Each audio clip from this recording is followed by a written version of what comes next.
A homeless veteran fixed her car. The CEO never knew he was a decorated Navy SEAL until danger came. Rain hammered the highway shoulder like static on a dead channel. Rachel Winters sat behind the wheel of her stalled car, hazard lights blinking uselessly into the dark. She had just walked out of the hardest board meeting of her life. Now her car had died too, as if the universe wanted to make sure the day was complete. Visual. A sleek black car pulled onto the gravel shoulder of a rain-soaked highway at night. Hazard lights flashing, city skyline glowing faintly in the distance. She tried the ignition again. Nothing. Just the tick of rain on metal and her own heartbeat, too loud in her ears. That was when she saw him. A man walked toward her out of the dark, unhurried, hands in the pockets of a jacket that had seen too many winters. He carried himself different from the other shapes on this road. The men who begged at intersections, the ones who shuffled with their heads down. This man walked like he owned the ground beneath him. Rachel's hand moved to the door lock. "Engine trouble?" he asked, stopping a respectful distance away. His voice was calm, low, the kind of voice that didn't need to be raised to be heard. "I'm fine," she said too fast. "You're not fine. You're sitting in a dead car on the side of I-40 at 11 at night." He said it without judgment, just fact. "I'm not asking for anything. You can take a look or I can walk on. Your call." Rachel hesitated. Every instinct her mother ever gave her said no. But the rain was getting worse, and her phone had 12% battery. And something about the stillness in this stranger's eyes made the fear in her chest loosen, just slightly. "Okay," she said. "Look." Visual. A homeless man in a weathered jacket kneeling by the open hood of the car, rain glistening on his face, working with quiet focus while the CO watches from the driver's seat. Wary but curious, he opened the hood like he'd done it 1,000 times. His hands moved with an economy of motion that had nothing to do with luck. He found the problem in 90 seconds. A corroded connection, a loose line, and fixed it in 5 minutes with nothing but a multi-tool and cold, sure hands. The engine turned over on the first try. Rachel stared at him through the windshield, stunned. "How did you?" "Learned a long time ago," he said simply, wiping his hands on a rag from his own pocket. "Machines are honest. They tell you exactly what's wrong if you listen." She stepped out into the rain, digging in her purse. "Let me pay you, please." He shook his head. "Don't need it. You have to let me give you something. If you want to do something," he said, the ghost of a smile crossing his face, "buy me a coffee sometime. Black, no sugar. That diner off 5th keeps a light on late." He turned to go. And that was when she saw it, for just a second, as his sleeve slid up while he pocketed the multi-tool. A tattoo half hidden, old and faded.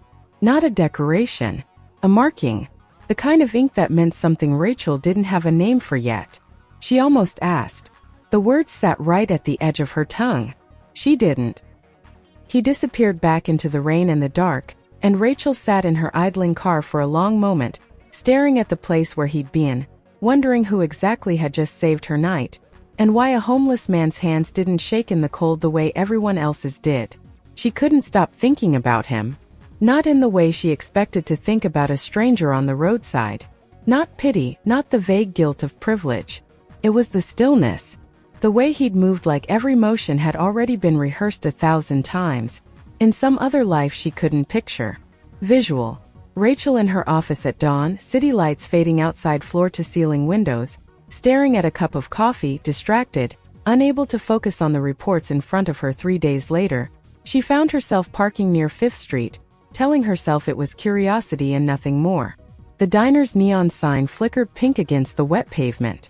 And there he was, sitting alone at the counter with a cup of black coffee he was making last as long as he could. "You actually came," he said, not quite hiding his surprise. "I believe in paying my debts." She sat 2 stools down. "Daniel, right? The owner told me your name. Daniel Cole." He studied her for a moment. "You didn't come here for coffee." She didn't bother denying it. "I want to offer you a job." His jaw tightened just slightly. Pride was a hard thing to carry and an easy thing to wound. "I don't need charity." "It's not charity. My company needs a maintenance and transport lead. Someone who actually knows engines instead of just reading manuals. I need reliable." I need someone I trust. She met his eyes. You fixed my car in the rain at midnight and refused payment. That's not nothing to me. Visual. A modern office lobby, sharply dressed employees moving past, Daniel standing near the entrance in his old jacket, out of place but standing tall. He took the job. Not easily. He sat with the offer overnight, wrestling with something Rachel couldn't see. But he took it. At the company, whispers followed him fast. That's the guy Rachel picked up off the street.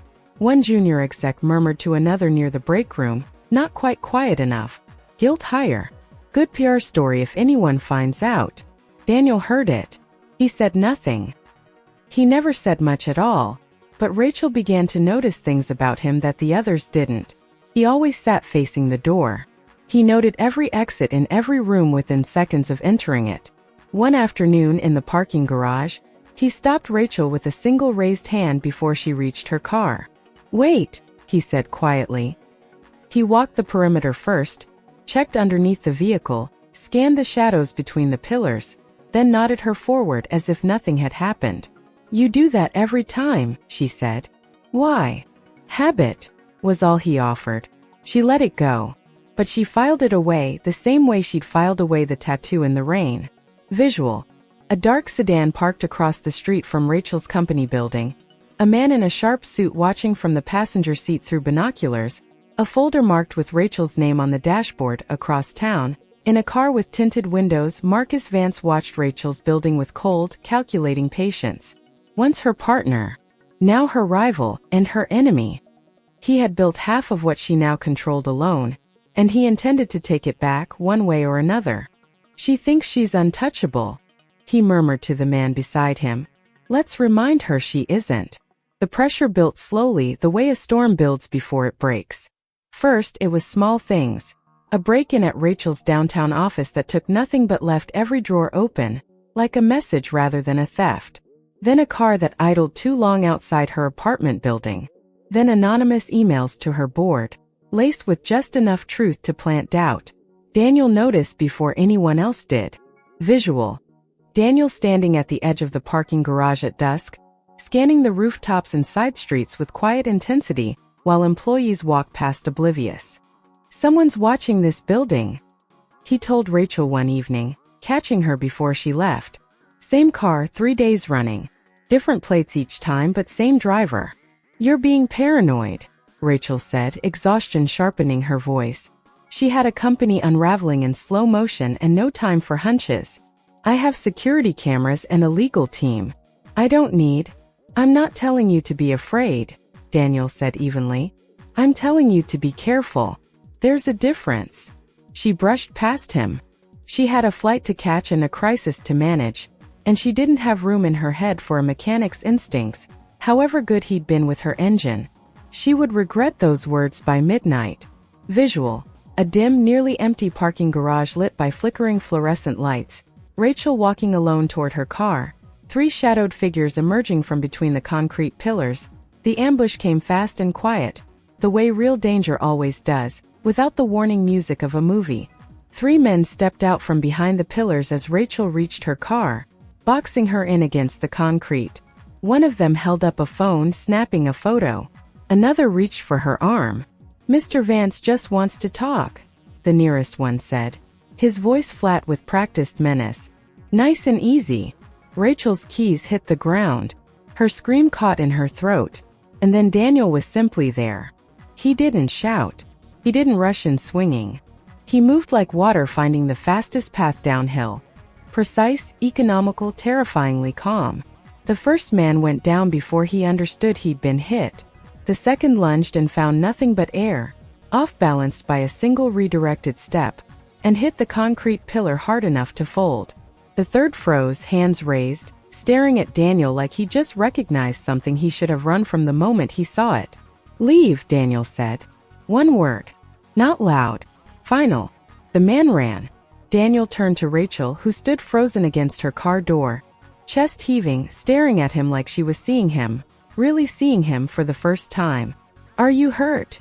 He asked, his voice gentle again, the storm gone from it as fast as it had come. She shook her head, unable to find words yet. Visual. Rachel pressed against her car in the dim garage light, breathing hard, staring up at Daniel standing calm and unshaken among three fallen men, rain beginning to fall through a broken skylight above. "Who?" she finally managed. Asterisk or asterisk you? They sat in her office long after midnight, the city lights blurring through rain-streaked windows. Rachel wrapped both hands around a cup of coffee she wasn't drinking, still trying to steady her pulse. "Tell me," she said. "All of it." Daniel was quiet for a long moment, turning his own untouched cup slowly on the desk. Then he spoke, the words coming out careful, like something long buried that hurt to unearth. "Senior Chief, United States Navy. 14 years. He didn't look up. SEAL Team. I don't talk about the missions. Some things I signed away the right to, some things I just don't want in my head out loud." Rachel said nothing. She had learned, in this one relationship if nothing else, that silence sometimes did more than questions. "Last deployment, I took shrapnel that ended my career instead of my life," he continued. "Medical discharge. No parade, no ceremony." The evidence came together fast once Daniel handed over what he'd quietly gathered. Dashcam footage from the garage confrontation, a partial plate, a name one of the fallen men gave up fast once the police arrived. Marcus Vance was arrested within 48 hours, his sabotage campaign unraveling with him. At the office, the whispers changed shape. The same junior exec who'd once called Daniel a guilt hire now couldn't meet his eyes in the hallway. Word had traveled. Not the classified specifics, just enough of the shape of it. The maintenance guy stopped an armed ambush with his bare hands. Respect moved through the building quieter than the mockery ever had, but it moved. A week later, Rachel found Daniel in the garage, checking the oil on a company vehicle out of habit more than necessity. "I want to offer you something else," she said. "Head of security. Not because of what happened in that garage. Because you've been doing that job with your eyes since your first week here, and nobody was paying you for it." Daniel straightened, considering her with something unreadable behind his calm. "On one condition," Rachel added, almost smiling. "You let people know your name is Daniel Cole. Not the guy Rachel found on the street." For the first time since she'd known him, he laughed, quiet, real, surprised out of him. "Deal." Visual. Warm evening light spilling through the windows of a small diner. Daniel sitting at the counter in a clean jacket. Old Sam refilling his coffee with a knowing smile. That night, Daniel walked back into the diner on 5th Street. Old Sam looked up from behind the counter, the same place he'd slid Daniel a free meal more nights than either of them ever mentioned out loud. "Look who's got some color back in his face," Sam said, sliding over a fresh cup of black coffee, no sugar. "Been a strange month, Sam. Looks like a good one, though." Daniel finished his coffee slowly, savoring it the way a man savors something he once thought he'd never have again. Stability, dignity, a place in the world that fit. When he left, he set a tip on the counter far larger than anything he could have managed a month before. Sam didn't say anything about it. He just nodded, the way old friends do when words would only get in the way. Outside, the city moved on around Daniel, unaware of the storm he'd weathered or the ones he'd weathered long before it. He didn't need anyone to know. He never had. But somewhere behind a desk in a building that now felt a little like his own, one woman knew exactly who had been standing beside her all along. The world never knew what he was capable of, until the one night it mattered most.